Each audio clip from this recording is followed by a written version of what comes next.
Today, a very Germanish review of the Hyundai Ioniq 5 here, the EV test with Autobahn and full speed.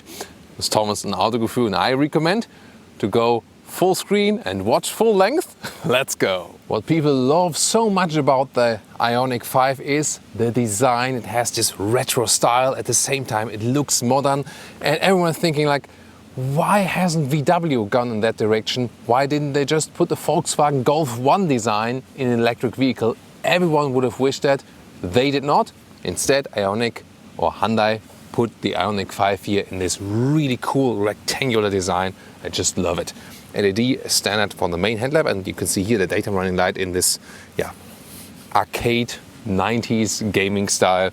That's really cool. And gravity gold is the color for today. Also had the white one at our earlier test. Also looks quite fancy. The length at 4.63 meters or 182 inches, so it is actually a little bit longer than it looks. It looks like a smaller compact hatch, but actually not. So it really competes with the other mid-size EVs, mid-size for European taste actually, like the VW ID.4 or the Tesla Model Y, for example, Ford Mustang Mach-E, and later on in the driving part I will also draw more comparisons and so on.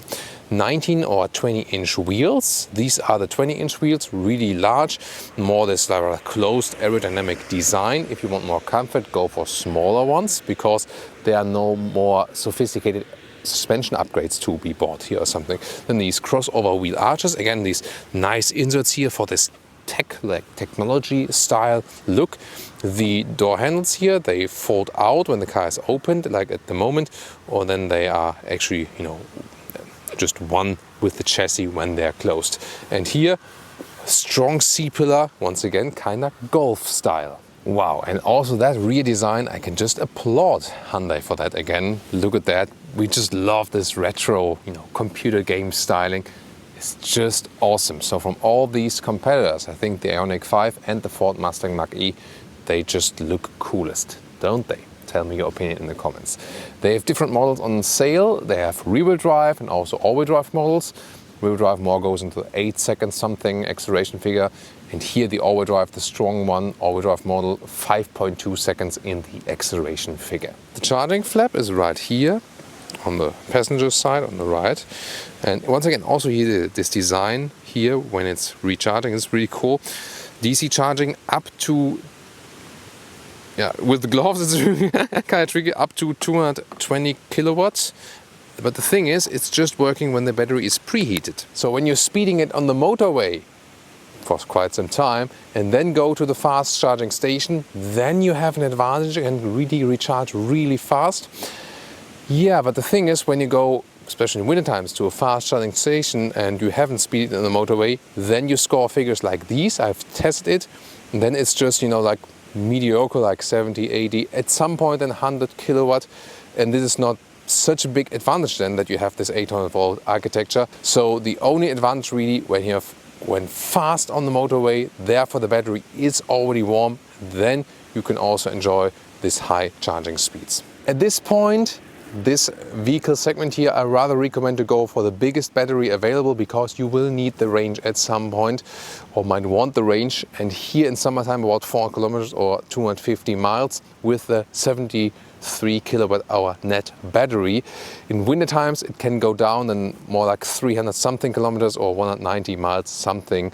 Of course when it's really cold outside, or also you use the throttle a little bit more, This is the car key, and when you open it, see here, folds out with the handles, and close it, fold in. Well, it's really nice. And on the key you also have here these park functions. So we've tested it before, and then you can also remotely park in and out your vehicle. Grabbing these handles is not the most practical thing to do. Door closing sound. That is very nice, good sound. And a very cool and bright interior here, love that style. And also high build quality, soft touch here, red contrast stitches. Very futuristic interior, cleaned up, really tidy from that design. Look at that here. You get fabric seats as base, and then you can get also slick surface seats, let's call them that way, because the difference is when you are in Europe, these here are from animal skin. which doesn't make sense for a sustainable EV especially. And in the US, they are then high-grade leatherette. So obviously Hyundai thinks that people who love animals are only in the US and not in Europe. Very strange decision. However, what's really cool, look at that here. This is here for these, this is like a 1,000, 1,500 euros option. And then you have these relax package, and then, for example, here, then you can also put that whole seat here backward, like this. And then you kind of have this relaxed lounge seat. It works with the driver's seat and the co-driver seat. And then you can also here, put that seat upward like this. So, and then overall, they call it the zero gravity seat. And you can do it with both seats and then maybe, start snuggling. And here the passenger seat, it also works here with the side control like this. It slides backward first, then it goes like this. It looks like my hand would be doing this, right? And then also the front part goes up like this. And now you have this, cinematic or snuggling setup with both seats. Yeah, bright animal skin, we have a problem. The thing is, there are new leatherette materials. We have a special video about that, where this wouldn't be no problem at all. Here I cannot wipe it clean, but with new high-grade materials, you can easily wipe it clean, and it's no matter which color you pick. Yes, super relaxing indeed. This is one of the unique features of this vehicle here. Wow, and here now you can also see this really clean interior setup. Can enjoy it even more. Just relax and for example, enjoy while the charging station is active and getting your vehicle ready to drive again. So just need the driver or the passenger driver then to enjoy together with you together. Well, and the normal driving position is also decent. Steering wheel up, down, in and out. A little bit with resistance in that steering column. Wasn't it VWC or Martin Winterkorn at that time wanting that their steering columns worked like the ones from Hyundai? Nowadays it's kind of like the other way around, it seems. Headroom like this, a lot of headroom still left with 1.86 or 6'1". The thing is here, seating position wise, this is not SUV. Maybe a little bit higher than in a normal compact hatch or something, rather crossover alike, but from the other competitors here, rather a normal or lower seating position. Once again, the clean setup, 2 times 12.25 inch screens here and good build quality, soft touch here. This is also a nice area, still a manual volume knob like that. And here the glove box, by the way, it doesn't fold, it slides open. So this car indeed has a lot of unique features. Here on the right you can see the climate unit can be accessed very well. It is #capacitive BS though. I would have wished for a manual climate unit, but at least it's separated and you can easily access it. However, when you want to go for seat heating or the heated steering wheel, you have to go here in the infotainment system, and then here for the heated steering wheel or here for the seat heating. That's definitely too complicated. We used to know other things from Hyundai, that Hyundai has the more simple user interface. At least you can put one hotkey here, for example, and use it that it always jumps to the Apple CarPlay or Android Auto. There's the Bose sound system inbuilt in this vehicle, which gives us indeed a very crisp and clear sound. So indeed like that. And you can see here the CarPlay integration goes all the way over the screen. That looks nice. Most of the time you will use it because here the inbuilt map is kinda old school and has this grappling hook effect from Hyundai and Kia or Genesis, and the normal GPS, the inbuilt ones, are not that well usable. So usually I would rely on the Apple CarPlay or Android Auto one. Then I have here these buttons for the volume control, for example. That's good to have it. And here also for the cruise control, I can set it here with hard buttons, and good to have a drive mode selector directly on the steering wheel, not with turning, but with pressing. And then you can see how these digital instruments adapt to that. Sports mode, eco or normal. And then you can also have, some other displays in there, but not a real map or something. And you can also get a head-up display here with speed and allow speed, and also some GPS information. Yeah, if the calculation would be ready at some point. Lower part, USB-A connector actually. This is the only one that connects the smartphone connectivity. The two further ones here are just for charging. Then you have an inductive charging pad there, cup holders. And what's interesting, by the way, when I put out the rubber thing here, it says left-hand drive. So obviously there must be a unique right-hand drive model, which is then kind of like topsy-turvy or something. Interesting, right? And then here, this is really interesting, some more space underneath. Well, you need some more cables, because these cables here, these multiple cables, they work at every car I've tested, just not here. And it says cable not supported. And I've tested several ones, so this car doesn't like any USB cable. So, and then you can fold up this console, have a lot of space here. And even more interesting, you can move that whole thing. Here you have to grab it here, and then you can slide it backward or forward. And when you slide this middle console forward, by the way, you can see here you also have more space in the middle part than in the rear. And in general, also very nice setup here for the rear, very open atmosphere. Two USB-A chargers there in the middle console, by the way. And then here the adjustments, electronically, forward and backward. You can also do that remotely at these other dials there at the passenger seat, or then manually for the inclination. And they are really using that EV platform a lot of space, although I'm driving as a tall person. So really spacious in the rear, a lot of headroom as well. Nice bright ceiling here as well. And then you can see here how you can change the inclination here in the manual way, or go forward here to get a little bit more trunk length on demand, or backward then for the most legroom. In the front you do have a frunk, however it's really tiny. Speaking of tiny, 530 liters for that trunk, and the thing is, it's not especially high. That's the thing. So here to the cover, it's really shallow. Here the cabin trolley hardly fits underneath like this.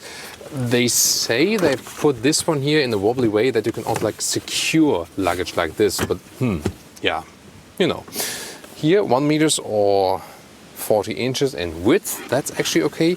The length here is almost 1 meter or 40 inches, so you can use it.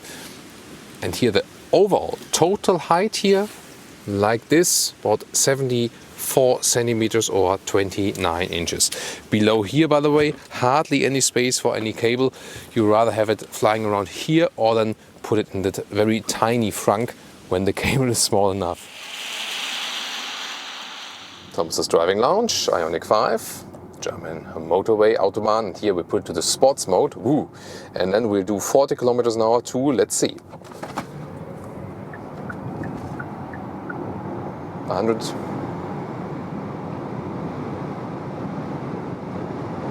150,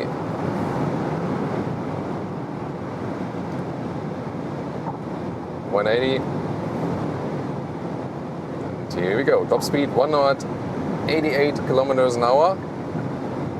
Yeah, very spontaneous acceleration, and of course gets quite noisy in here, but not too loud, and really stable here now at high speeds. Very good to control also from that steering wheel. And let's see now, I released the throttle. About the recuperation, yeah, strong recuperation definitely. The lane change is really good. I have good feeling over the car, very good handling indeed. 20-inch wheels are mounted here at this moment. Feel quite sporty actually, so they make it definitely sportier. If you want more comfort, go for smaller wheels. Now of course the energy consumption went up all the way.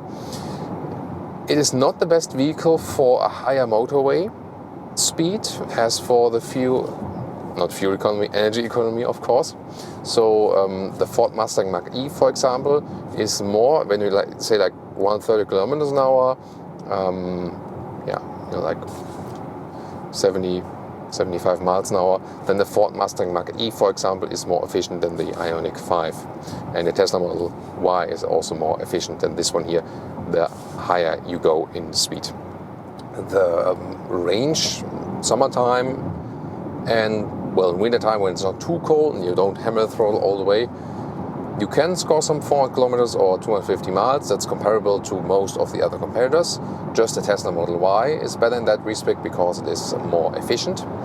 And well, here now, of course, when we hammer it out on the motorway, the range drops down. In that sport mode is the maximum acceleration from that all-wheel drive, so front, cross, rear motor. And in general, you know, it's really spontaneous as for the throttle input and so on. Let's see here, steering feel. I can change it here on the steering wheel, the drive mode. Here the steering is lighter than in the normal mode, for example. When I hit the throttle, it just has some more or less delay, you know. Delay as for this relation, because still, when you're in the normal driving mode, the electric vehicles still have kind of no delay and have extreme spontaneous acceleration. So a lot of fun to drive. It also doesn't feel SUV-alike, more like normal compact hatch-alike or crossover-alike. So from these EVs we have been testing, here the Hyundai Ioniq 5 feels kind of less or the least SUV-ish. You know, thinking about the trio of VW ID4, Skoda Enyaq and Audi Q4 e-tron, more like crossover SUV all in direction. The Ford Mustang Mach-E, you say then. It's really funny, by the way, because we say in Germany it's like Mach. Yeah, so that one also already feels more SUV-alike. Yeah, and then this one here, I mean, you see it from the outside, yes, and a lot of people look at this car, by the way. So the guys next to me now, they're also watching us here at the moment, saying like, what is this guy doing there? And oh yeah, is it a car review? Let's check it out, you know. Oh, they're hitting YouTube now, I see it. Yeah, what's up? Yeah, so this car is getting the looks, definitely, because it has this modern retro design, can we say it that way? Definitely is. So that's a lot of fun as well, of course, just to look at it. Here, by the way, when I use the turning indicator, you can see here is an additional blind spot feature. Then we have these cameras here. We know that from Hyundai, Kia and Genesis vehicles, this feature is a very nice feature. And here on the steering wheel, by the way, we have also all the controls here, for example, for the cruise control and also for the lane keeping assist. But what's really cool is that here, when you use the turning indicator, for example, this is so lovely. Just, you know, the feedback the turning indicator gives you, and also the thing, you know, like the button around galvanizing it, or here also the shifting lever. This is so great. This is really a lot of fun when controlling this vehicle. What else is very important? The recuperation is being controlled here via the shifting pedals. And here, by the way, now when the traffic light jumps to green, there's like a left bend. And we can put it to the sports mode once again. It's really good to be able to change it here at the steering wheel. Here. Wow, spontaneous boost. And let's see it now accelerating out of the corner. Really smooth and super. There's no. This is the fun thing about all-wheel drive electric vehicles. You look in the mirror and you think like, am I driving a motorcycle? Because, you know, with motorcycles, your motorcycle driver like, or with electric. Yeah, for driven electric motorcycle, this is really fun as well. Definitely, it's really cool. You accelerate and you look in the mirror and it's like, where is everyone? And the same thing can happen with this one. Of course, it does not have to happen. You can also stay in the eco mode, and the throttle input is being reduced, by the way. So here now, cruise control. Let's see also about the lane keeping assist. See, the steering is a little bit nervous as for that. So from competitors, we know, whoa, it's really nervous keeping the car in the lane. Whoa. Of course, it's meant to that you keep your hands on the steering wheel. I was like, Thomas, keep your hands on the steering wheel, please. Yes, of course. Yeah, really nervous lane keeping assist. So we've experienced that one definitely better. Now we can check once again what if we are at speed already. Let's put it to the sport mode once again. This is why we're in Germany here today. Last time we were in Spain, Valencia, for the Ioniq 5 test. This time we can really flow it out here on the motorway. So I'll put to 80 kilometers an hour and accelerate it out to 150.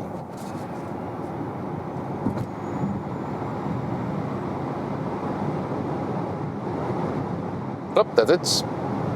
So that was the 80 kilometers an hour to 150 kilometers an hour sprint. And here now in this, is that a Mercedes B-Class overtaking us at 150 kilometers an hour? Sure is. Well, welcome to Germany, guys. Okay. Yeah, so lane change here now at higher speeds. Again, a lot of fun to drive this one. Really cool. It feels definitely way sportier than the looks from the outside promise, actually. What else? As for recuperation, so you can change it here.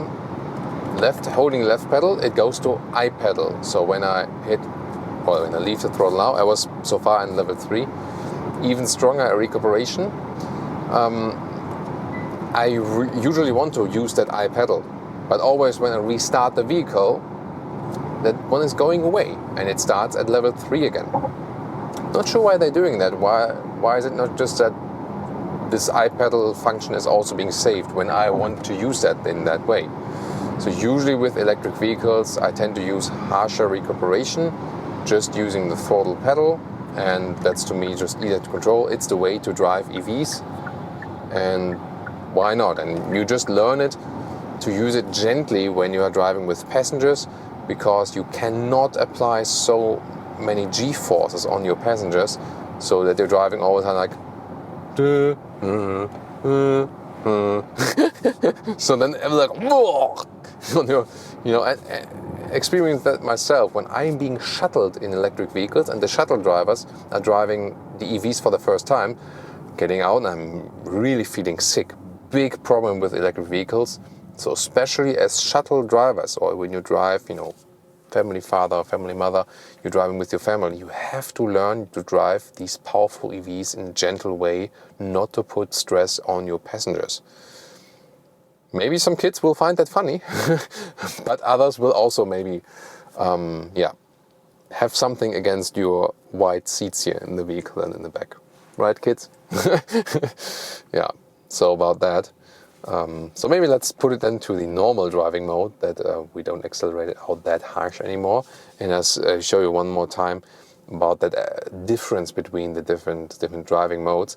At the moment here, again, the I pedal, I can just use the throttle pedal all the time, good acceleration, and then living off the throttle, immediate deceleration. Level 3 here, I reduce it with the right shifting pedal. Yeah, still stronger than level 2, level 1, level 0. And level 0 is then indeed, I let it roll, and it keeps rolling. So, at times it can be, I really have to turn off that lane keeping assist. Super annoying. So the lane keeping assist, so irritating with this vehicle. I would not use it indeed. Yeah, there's just one vehicle where the assistance systems are even worse, and that's the Tesla Model Y. And yeah, Tesla fans will probably hate me for this, but I can just stress again, the Tesla Autopilot is the worst system on the market, period.